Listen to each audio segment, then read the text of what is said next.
안녕하세요. 책 읽는 그리스도인입니다. 네, 오늘 소개해드릴 책은 교회와 유아 세례라는 책이에요. 유아 세례를 다룬 책이고요. 스캇 맥나이트라는 작가가 썼습니다. 그리고 이 책의 부제는 나는 왜 유아 세례를 지지하는가예요. 그러니까 대놓고 유아 세례를 지지하는 이유를 논해보겠다는 거죠. 저는 첫째 때만 하더라도, 그러니까 그게 벌써 한 6, 7년 됐네요. 그때만 하더라도 유아 세례를 회의적으로 생각했어요. 자신의 의지가 아닌 부모의 의지로 받은 세례가 무슨 의미가 있나 싶었죠.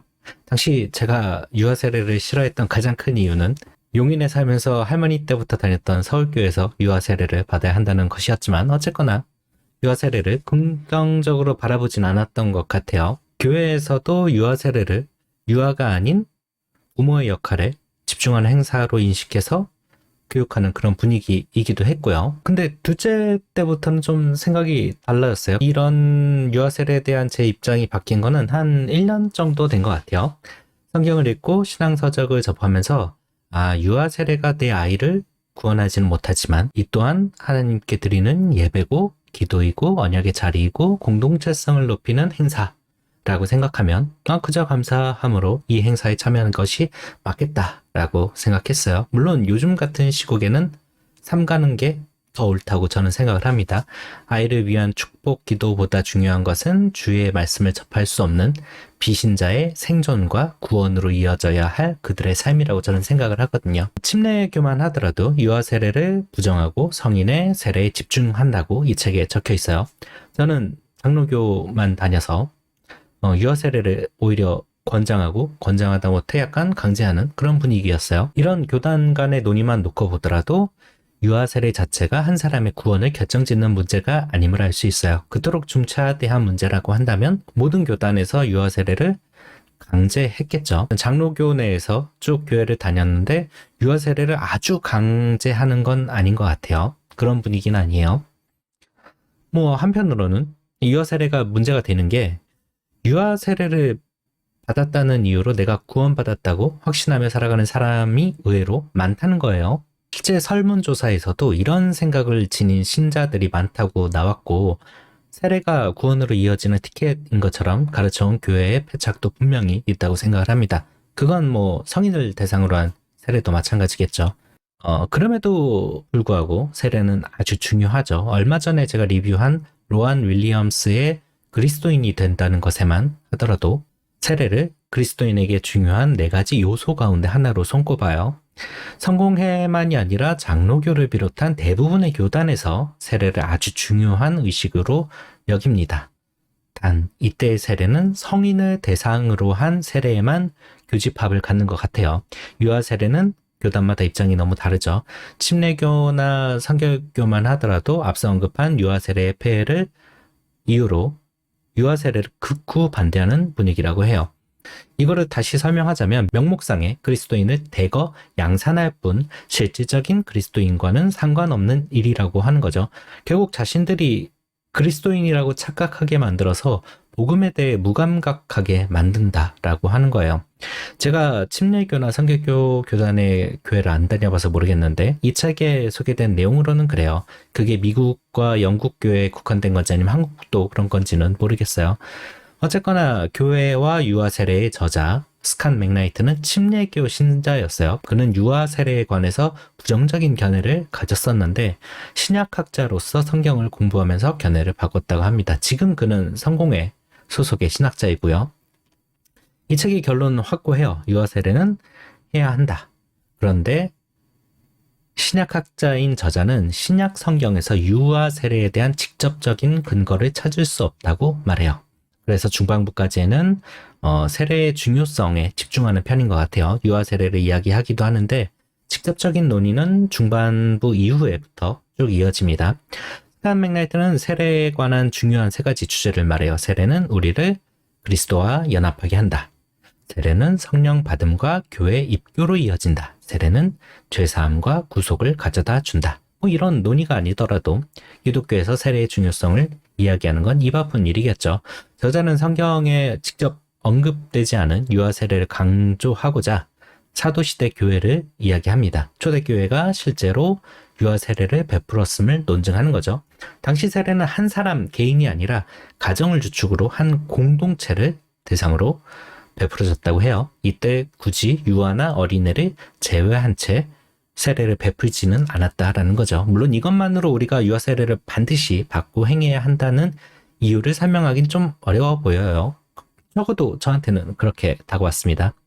그러면서 저자는 교회 역사상 가장 슬픈 이야기 가운데 하나로 세례로 인한 분열을 손꼽아요. 16세기에 유아 세례를 극단적으로 부정한 재세례파가 등장했어요. 물론 이들은 유아 세례만이 아니라 다른 문제도 안고 있었다고 해요.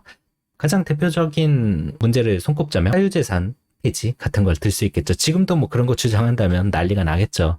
어쨌거나 당시 기독교와 가톨릭에서는 재세례파를 이단으로 규정했는데 이 과정에서 무슨 문제가 생겼냐면 재세례파를 잡아다가 물에 던졌다고 해요. 세례를 준다고, 세 번째 세례를 준다고 하면서. 네, 어떻게 던졌냐면 양손을 무릎 뒤로 넣은 채 묶었다는 거예요. 풀리지 않게 마치 마술을 하듯.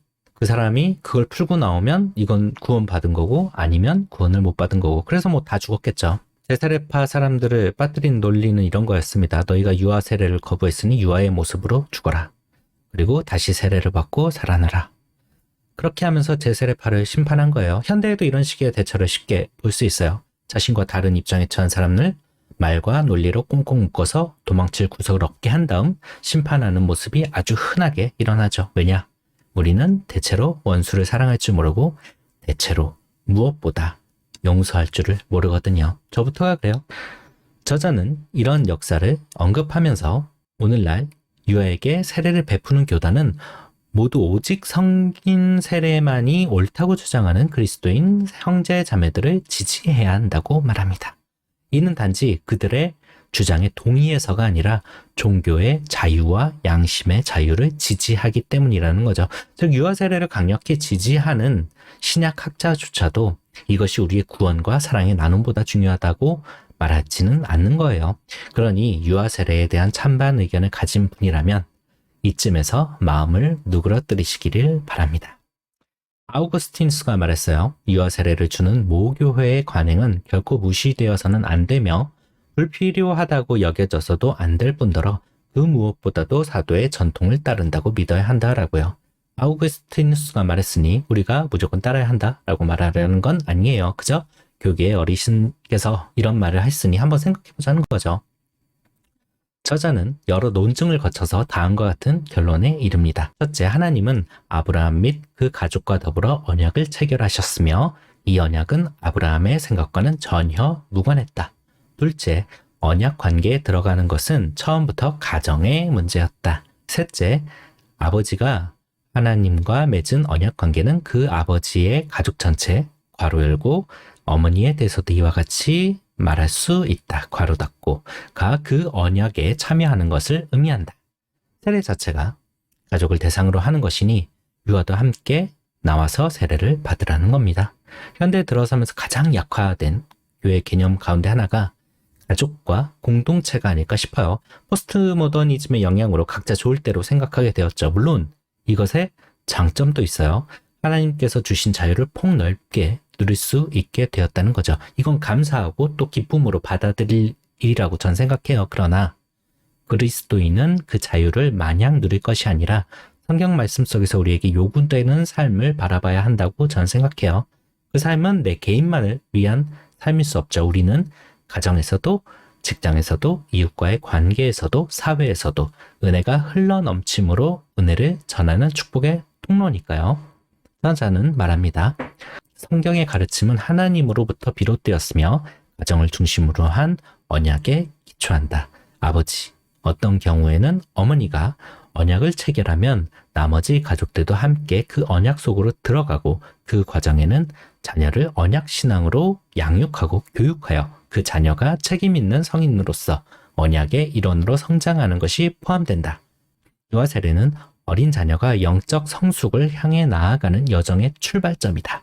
이것이 중요한 이유는 종종 구약 성경을 자주 읽지 않는 많은 이들이 이 점을 간과하기 때문이다. 즉 하나님은 아브라함과 더불어 부모의 신앙이 그 아이의 신앙에 영향을 주는 패턴을 고안해내셨다. 우리의 언약 신앙이 처음 시작할 때부터 자녀는 부모의 신앙을 따라 기독교 신앙 안으로 들어왔다. 저자는 유아 세례를 씨앗이라고 표현해요. 세례는 언약에 기초한 가족과 교회라는 정황에서 그 어린아이에게 심긴 하나님의 구속적 사랑과 은혜의 씨앗이라는 거죠. 또한 저자는 유아 세례를 설명하려고 할례를 가져오기도 합니다. 신약 시대에 이미 바울이 사용한 세례와 할례 간의 유비에 유아 세례가 포함되어 있다는 거죠.